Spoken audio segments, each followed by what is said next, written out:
وإذ أنجيناكم من آل فرعون يسومونكم سوء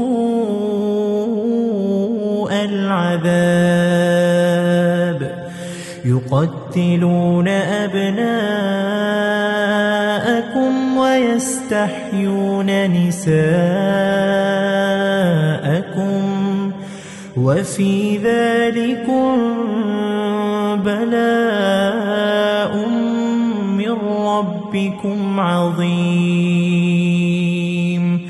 وواعدنا موسى 30 ليلة وأتممناها ب10 فتم ميقات ربه 40 ليلة وقال موسى لأخيه هارون اخلفني في قومي وأصلح ولا تتبع سبيل المفسدين ولما جاء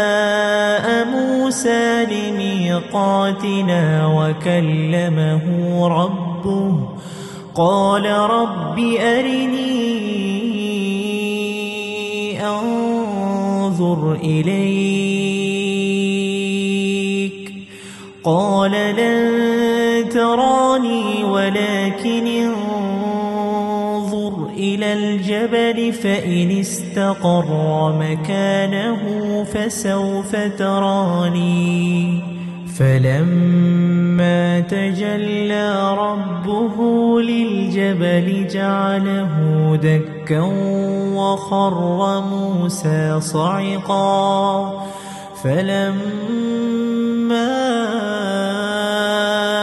أفاق قال سبحانك تبت إليك وأنا أول المؤمنين